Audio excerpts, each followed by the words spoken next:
Hello students, welcome to a continuation of the class on the topic coordinate covalent bond,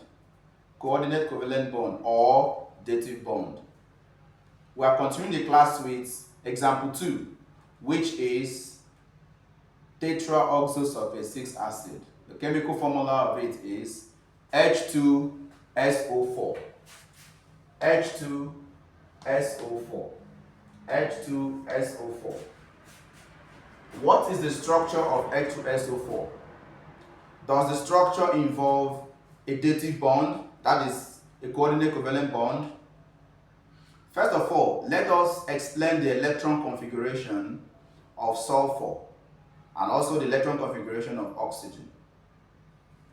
Sulfur is element number 16 in the modern periodic table. Do you remember? Sulfur is element number 16 in the modern periodic table.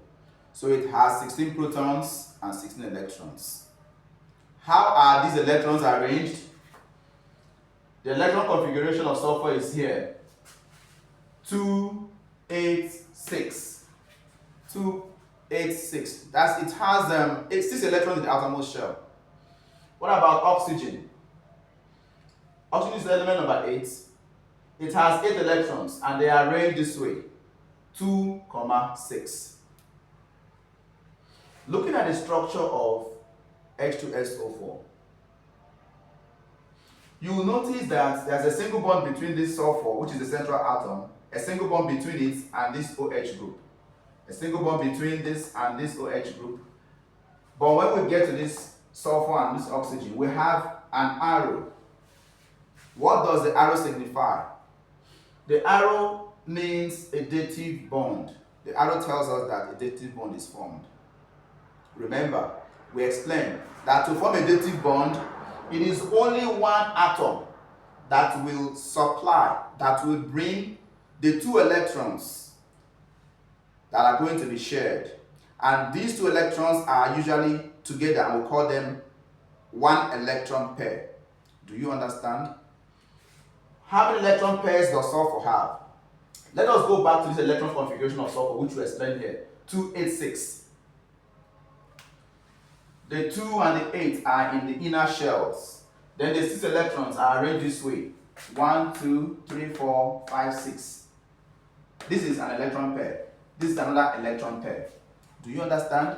So this sulfur atom uses 1 electron pair to bond with this, and another electron pair to bond with this oxygen atom. Is that clear? Let us check if this bonding explained here satisfies the stable electron configuration that sulfur wants to have. Sulfur has 6 electrons in the outermost shell, but it wants to look like the nearest noble gas. Which element is the nearest noble gas on the same period with sulfur?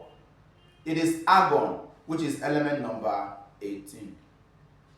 Now sulfur has 6 electrons. It has used 2, 1 here, 1 here, to bond with this and this. Remaining how many? 6 take away 4. 6 take away 2. What is remaining? 4. And these 4 electrons, 2 will make up a lone pair that is used to bond with this, and 2 make up the lone pair here. So 1, 2, 3, 4, 5, 6, 7, 8.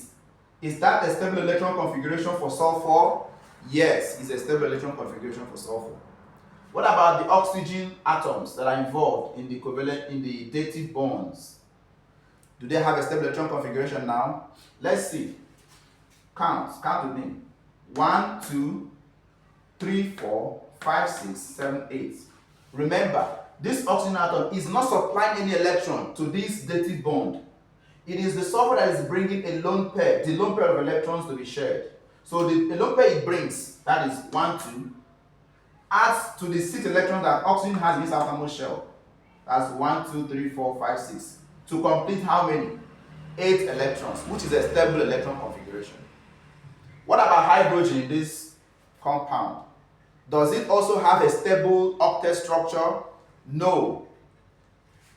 Let us see how many electrons it has. It brings 1, and this oxygen brings 1. So there are 2 electrons around it. What do we call that kind of electron configuration where an atom has only 2 electrons in its outermost shell? It is doublet electron structure. Doublet electron structure.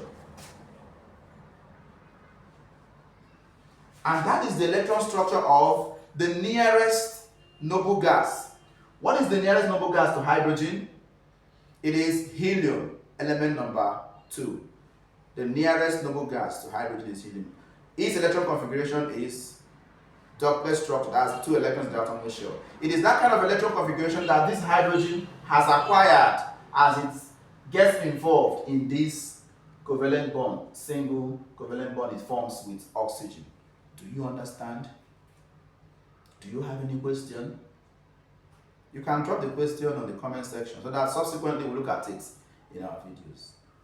There's another example too, which is trioxonitrate 5 acid.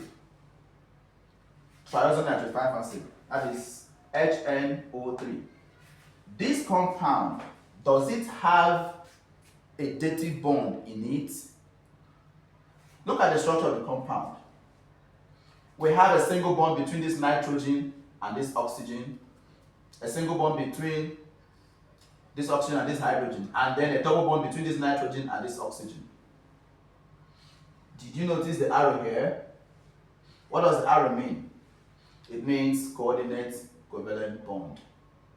How? Do you remember the electron configuration of nitrogen? It is, first of all, nitrogen is element number 5 in the modern periodic table, element number 5. So it has 5 electrons. And these electrons are arranged this way, 2, 5. Do you understand? So it has 5 electrons in the outermost shell.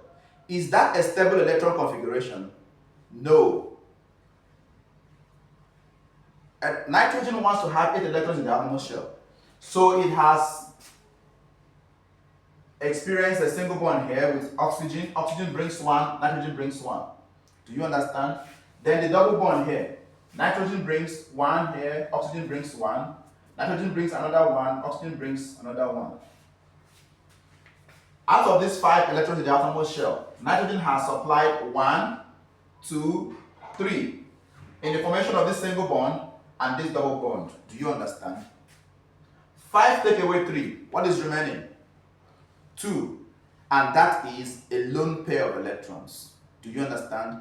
It is this lone pair of electrons that nitrogen uses to bond with this oxygen. Is that clear?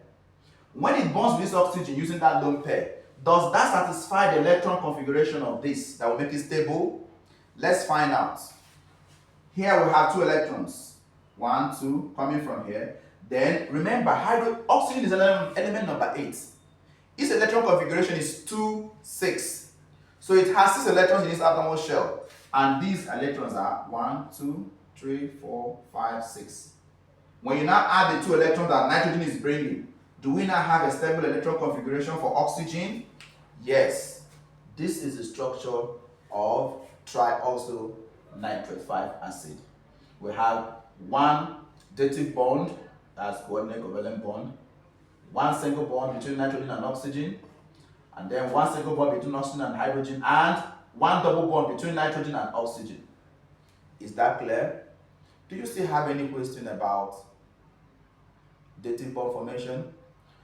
In our subsequent videos, we'll give more examples of compounds or ions in which coordinate covalent bond is formed or dative bond. Thank you.